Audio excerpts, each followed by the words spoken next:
Good morning, students. Once again, I welcome you back to my YouTube channel, Manish Bansal Classes. And here I am once again with another video on class 10 science chapter 1 chemical reactions and equation. And in this video today, we are going to study what is an oxidation reaction and what is a reduction reaction. In short, what are redox reactions? Redox reactions means here you can see that RED, red, denotes reduction, and OX, ox, denotes oxidation. So we are going to study redox reactions. First of all, we will study old concept of the oxidation and reduction. पुराना concept जो आजकल ज्यादा जगह follow नहीं होता है, it is not very much accurate also, not applicable also in every condition. So हम इसको पहले पढ़ लेते हैं. Old concept के according oxidation क्या होता है? किसी भी एलिमेंट में या किसी भी सब्सटेंस में अगर ऑक्सीजन ऐड हो जाए या उसमें से हाइड्रोजन निकल जाए और बोथ या दोनों हो और both, then it is called oxidation. तो ऑक्सीडेशन में आपने क्या सीखा? Addition of oxygen and removal of hydrogen. ये दोनों ही होते हैं, हम आगे एग्जांपल के थ्रू समझेंगे इसको. रिडक्शन क्या होता है? रिडक्शन का मतलब होता है जस्ट इसका उल्टा, रिवर्स. यहां पर क्या हो रहा था? ऑक्सीजन में, ऑक्सीडेशन में ऑक्सीजन ऐड हो रही थी और हाइड्रोजन निकल रही थी. यह हाइड्रोजन ऐड होगी या ऑक्सीजन रिमूव होगी. जस्ट रिवर्स होता है, यानी कि जो हमारा रिडक्शन होता है इसमें हाइड्रोजन का एडिशन होता है या रिमूवल ऑफ ऑक्सीजन होता है या होता है दोनों. अच्छा, इसके एग्जांपल से आपको ज्यादा इजीली समझ में आ जाएगा. आपकी एनसीईआरटी बुक में ये एग्जांपल है, इसको गौर से देखिए. इसमें आपने क्या किया है? एक शाइनी, ये इस तरह से क्वेश्चन है, एक शाइनी ब्राउन कलर की मेटल है कॉपर. उसको जब हम हवा में यानी एयर में गर्म करते हैं, हीटिंग का साइन आएगा यहां पर, जब हम इसको हवा में जलाते हैं तो ये ब्लैक हो जाती है. क्या हो जाती है? ये ब्लैक हो जाती है और क्या बनता है? कॉपर ऑक्साइड बनता है. अब आपको मुझे ये बताना है इसमें ऑक्सीडेशन किसका हुआ, रिडक्शन किसका हुआ. कंसेप्ट आपको ये दोनों लगाने हैं. चलिए एक एक करके समझते हैं. कॉपर रिएक्टेंट साइड में केवल कॉपर है. Reactant side it is only copper. Now you will see that when this copper attaches with oxygen or combines with oxygen, CuO is the product.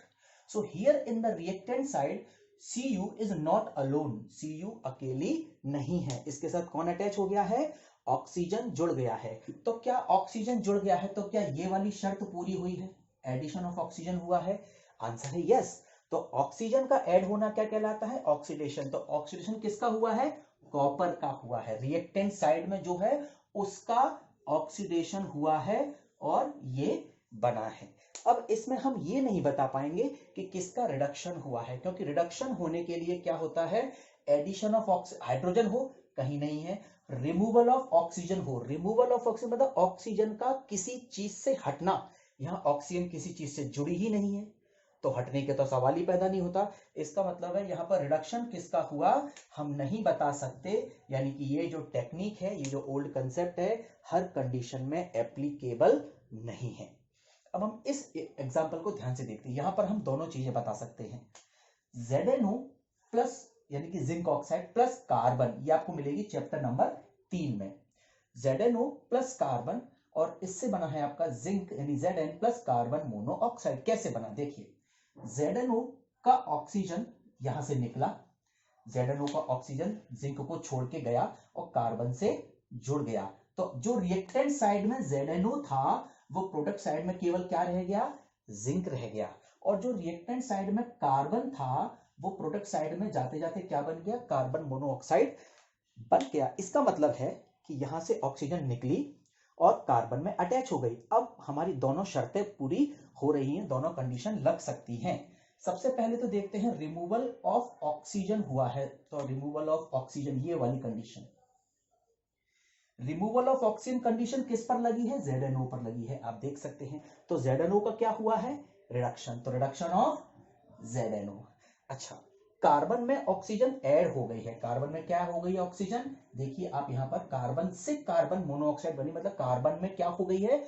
Oxygen add हो गई है. Oxygen add हो गई है, this one, addition of oxygen. तो क्या हुआ है? कार्बन का ऑक्सीडेशन. तो आप देख सकते हैं यहां पर हम दोनों चीजें बता सकते हैं किसी किसी इक्वेशन में हम एक चीज बता सकते हैं कि किसका रिडक्शन हुआ या किसका ऑक्सीडेशन हुआ, किसी किसी इक्वेशन में हम दोनों बता सकते हैं। अब इन दोनों इक्वेशन को देखते हैं जिसमें हम कुछ भी नहीं बता सकते पुराने कंसेप्ट के अकॉर्डिंग।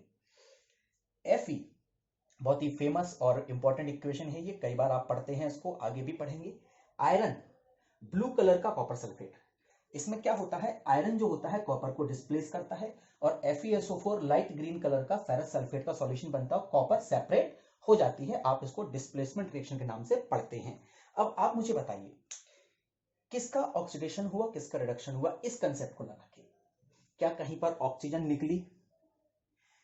अब आप कहेंगे सर यहां पर ऑक्सीजन है, तो ये सल्फेट आयन इकट्ठा एक आयन है, कंबाइंड आयन है, ये ब्रेक नहीं होता है, इसलिए आप इसको कंप्लीट सल्फेट आयन के नाम से पढ़ेंगे।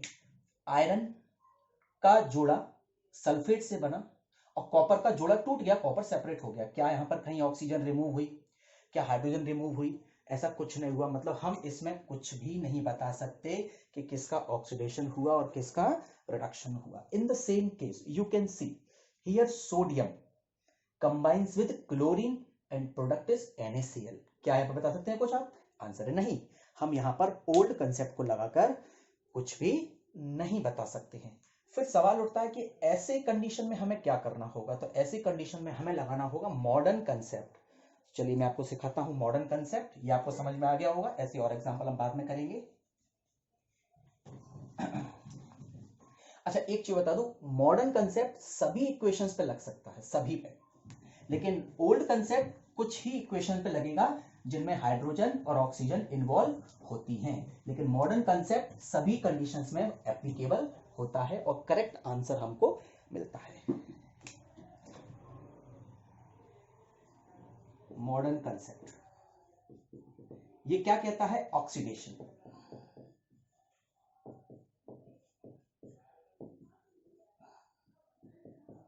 रिडक्शन।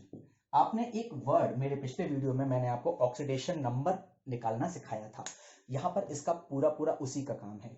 ऑक्सीडेशन और रिडक्शन, इसमें एक डेफिनेशन सुनिएगा, बहुत आसान है कि increase in oxidation number is called oxidation. अगर किसी एलिमेंट की, किसी सब्सटेंस की, किसी आयन की ऑक्सीडेशन नंबर बढ़ रही है, रिएक्टेंट से प्रोडक्ट साइड जाते जाते अगर ऑक्सीडेशन नंबर इंक्रीज हो रही है, then it will be called oxidation. अब इसका रिवर्स कर दीजिए,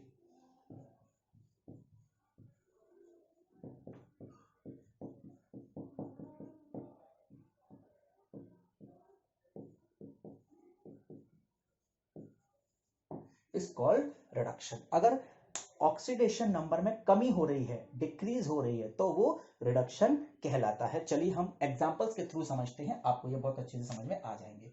हम सबसे पहले लेते हैं यही example, iron plus copper sulphate arrow FeSO4 plus copper. आप इसको सिंगल डिस्प्लेसमेंट के नाम से पढ़ते हैं। इसमें आप देख सकते हैं कि आयरन और कॉपर, और यहां पर भी आयरन और कॉपर और सल्फेट आयन दोनों में कॉमन है। अच्छा आपको मैंने सिखाया था कि जब भी कोई एलिमेंट होता है, जब भी कोई फ्री स्टेट में होता है, तो उसकी ऑक्सीडेशन नंबर 0 होती है। तो यहां पर आयरन की 0 है, यहां पर किसकी 0 होगी? कॉपर की होगी। आप देख सकते हैं आयरन रिएक्टेंट साइड में और कॉपर प्रोडक्ट साइड में अकेले हैं, सिंगल हैं। ये कंपाउंड स्टेट में नहीं है, ये एलिमेंटल स्टेट में है, इसे हम इसकी फ्री स्टेट भी कहते हैं। तो जब ये फ्री स्टेट में होते हैं तो इनकी ऑक्सीडेशन नंबर कितनी होती है? 0 होती है। अब यहां पर देखिए, क्या यहां पर कॉपर की 0 होगी? नहीं। क्या सल्फेट की 0 होगी? नहीं। तो मैं आपको बता दूं सल्फेट की कितनी होती है? -2। आपको ये सब याद भी रखने हैं। कॉपर की कितनी होगी फिर यहां पर? +2। मैंने आपको पिछले वीडियो में ये सब शॉर्टकट से निकालना, शॉर्ट मेथड से निकालना बताया था। यहां पर सल्फेट की कभी चेंज नहीं होती, -2। यहां आयरन की होगी +2। अब आप मुझे बताइए रिएक्टेंट साइड देखिए, आयरन की कितनी थी? 0 से प्रोडक्ट साइड कितनी हो गई? 0 से +2। आप इसको इंक्रीज कहेंगे, डिक्रीज कहेंगे? ऑक्सीडेशन नंबर का 0 से +2 में जाना, ध्यान रखिए प्लस का साइन जरूर लगेगा। भले आप कहते होंगे, मैथ्स में पढ़ते होंगे कि प्लस संख्या के आगे प्लस का साइन नहीं लगाया जाता, लेकिन केमिस्ट्री में लगाया जाता है। तो 0 से कितनी हो गई +2, ये इंक्रीज है, क्या है ये इंक्रीज है। तो according to increase in oxidation number is called oxidation. तो आप यहां पर क्या लिखेंगे कि आयरन का क्या हो गया oxidation. Now we will come to copper, reactant side से स्टार्ट करेंगे। कॉपर की कितनी थी रिएक्टेंट साइड +2 थी, कितनी थी +2 थी। प्रोडक्ट में जाते जाते 0 रह गई, कितनी रह गई 0 रह गई। अब आप इसको क्या कहेंगे इंक्रीज और you will call it decrease. +2 से 0 हो जाना इसे कहते हैं डिक्रीज, क्या कहते हैं। तो according to the definition decrease in oxidation number is called reduction. तो यहां पर कॉपर का क्या हुआ है रिडक्शन हुआ है। आई होप आपको ये एग्जाम्पल अच्छे से समझ में आया होगा, आपको ये निकालना मैंने पहले ही सिखा दिया था। हम एक एग्जाम्पल और करते हैं।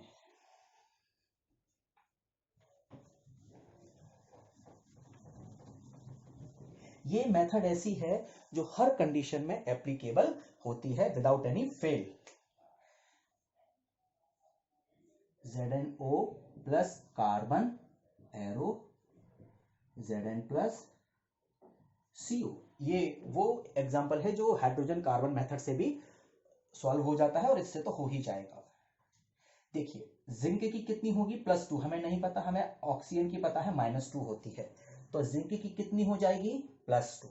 क्या यहां पर कार्बन किसी के साथ अटैच है कंबाइंड है नहीं, तो इसकी कितनी होगी 0। क्या यहां पर जिंक किसी के साथ कंबाइंड है, देख लीजिए ना, इसके आगे कुछ है ना पीछे कुछ है, मतलब इसकी कितनी होगी 0 होगी। यहां पर कार्बन की होगी +2 क्योंकि ऑक्सीजन की होती है -2। आई होप आपको ये अभी क्विकली आने लगे होंगे, जल्दी जल्दी आने लगे बिना सोचे। अब हम देख लेते हैं किसका क्या हुआ।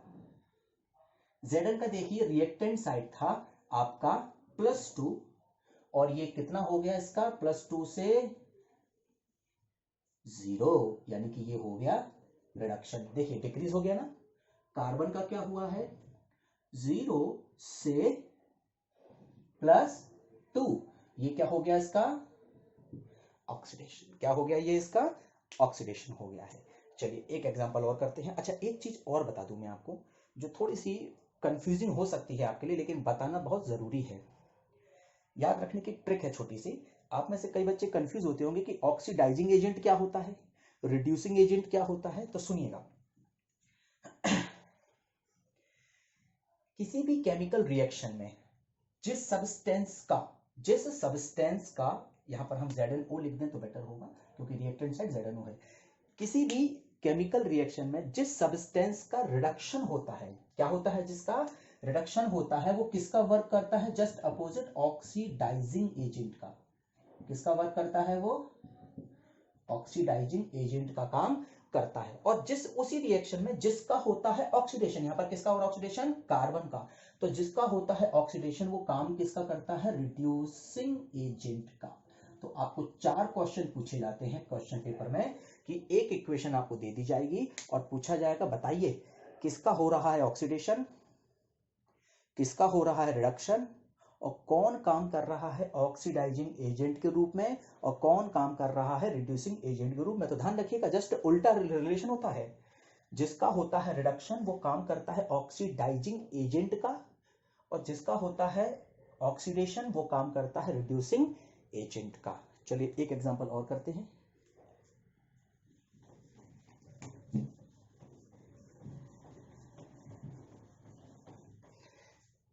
इसमें बताइए मुझे, ये मैंने आपको एग्जांपल पिछले वाले में दिया था, Na+Cl2 एरो NaCl, बैलेंसिंग कर लेते हैं। अच्छा एक चीज और बता दूं आपको मैं कि ऑक्सीडेशन रिडक्शन निकालते समय हमें इस बैलेंसिंग की कोई जरूरत नहीं पड़ती है, हमें पड़ती है सिर्फ इनकी जरूरत, इनकी और इतने की। इस 2 से हमें कोई काम नहीं है, केवल ऑक्सीडेशन और रिडक्शन में। इस बात को ध्यान रखिएगा, बैलेंसिंग के लिए ये जरूरी है, बट ऑक्सीडेशन किसका हुआ रिडक्शन किसका हुआ ये निकालने के लिए हमें बैलेंसिंग के नंबर्स की कोई जरूरत नहीं होती है। चलिए अब मुझे बताइए इस साइड क्या Na अकेला है, बताइए क्या Na अकेला है, हाँ, तो इसकी कितनी होगी 0। इस साइड बताइए क्लोरीन कैसा है, क्या इसके साथ कोई और अदर एलिमेंट, देखिए क्लोरीन तो 2 लगी है पर क्लोरीन क्लोरीन है यानी कि ये एलिमेंट है। कौन है ये एलिमेंट है, इसकी कितनी होगी 0। लेकिन क्या यहां दोनों की जीरो हो सकती है? सोचिए, यहां पर किसी की जीरो नहीं होगी, क्योंकि सोडियम जुड़ा है क्लोरीन के साथ और क्लोरीन जुड़ा है सोडियम के साथ, तो इसकी Na की होती है +1, Cl की होती है -1। क्या ये बात समझ में आ गई आपको? अगर इतना आ गया हो तो मैं आगे बढ़ता हूं। एक बार फिर समझ लीजिए, सोडियम एलिमेंट स्टेट में है। कौन सी स्टेट में है? एलिमेंट स्टेट में है, फ्री स्टेट में है, तो इसकी जीरो होगी oxidation number. Chlorine is also elemental stage, तो इसकी भी कितनी होगी? Zero. But here NaCl is a compound. NaCl क्या होता है? कंपाउंड होता है। तो कंपाउंड में ना Na की जीरो होगी ना क्लोरीन की जीरो होगी, दोनों की कुछ ना कुछ होगी। वो कितनी होगी हमने ये देख लिया। अब मुझे बताइए किसका क्या हुआ? Na का बताइए, क्लोरीन का बताइए। क्लोरीन का थोड़ा केयरफुली करना, यहां आप कंफ्यूज हो सकते हैं। सोडियम का देखते हैं पहले। Na 0 से +1, ये आपको लिखना पड़ेगा इस तरह से। 0 से +1 क्या हुआ? इसका घट गई कि बढ़ गई? इंक्रीज और decrease, this is increase. Increase means oxidation, यानी ऑक्सीडेशन। साथ साथ ये भी बता दीजिए कि जब इसका ऑक्सीडेशन हो रहा है तो एक काम किसका करेगा? रिड्यूसिंग एजेंट का। इसका काम करेगा रिड्यूसिंग एजेंट का। अब क्लोरीन पे थोड़ा केयरफुली देखिएगा। क्लोरीन की कितनी थी? 0 से कितनी हो गई? -1 हो गई। कितनी हो गई? 0 से -1। अब बताइए मुझे, घटेगा कि बढ़ेगा? ये सब बच्चे मैथ्स पढ़ते हैं। 0 से माइनस की संख्या छोटी होती है कि बड़ी होती है? 0 से माइनस की कोई संख्या है, नेगेटिव नंबर है, तो वो छोटा होता है, और 0 से प्लस का नंबर कैसा होता है? हमेशा बड़ा होता है। तो इसको हम कहेंगे डिक्रीज। क्या कहेंगे इसको हम? 0 से माइनस हो जाना डिक्रीज कहेंगे। और ये क्या हो गया? Decrease is equal to reduction. और जब इसका हो रहा है रिडक्शन क्लोरीन का, तो ये किसका काम करेगी? ऑक्सीडाइजिंग एजेंट का। क्या आपको ये कंसेप्ट अब समझ में आने लगा है? आई होप आपको ये समझ में आया होगा, और मैं आपको कुछ एग्जांपल दे रहा हूं जिनको आप करेंगे।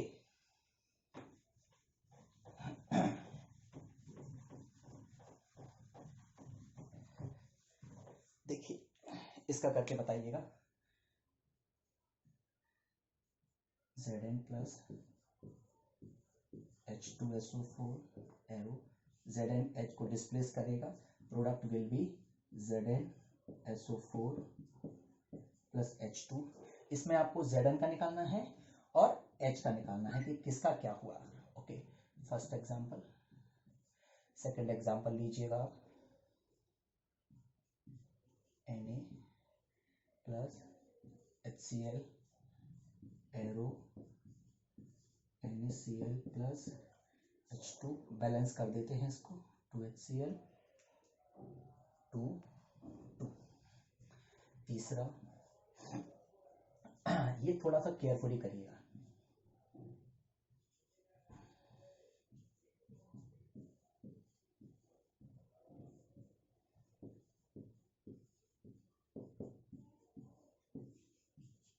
सबसे पहले तो आपको इसमें सबकी ऑक्सीडेशन नंबर्स निकालनी होंगी केयरफुली, वो आप निकाल लीजिएगा और उसको सॉल्व कीजिएगा। अच्छा, ध्यान रखिए, हर इक्वेशन में कोई ना कोई एलिमेंट ऐसा आपको मिलेगा जिसकी ऑक्सीडेशन नंबर में चेंज नहीं हो रहा होगा। और एक लीजिए,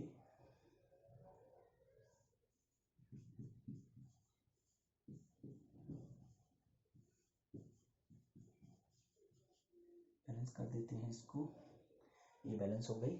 चलिए 4, एक और लीजिए 5। इन सब पांचों को आप सॉल्व करेंगे। आपके चैप्टर की सबसे पहली इक्वेशन,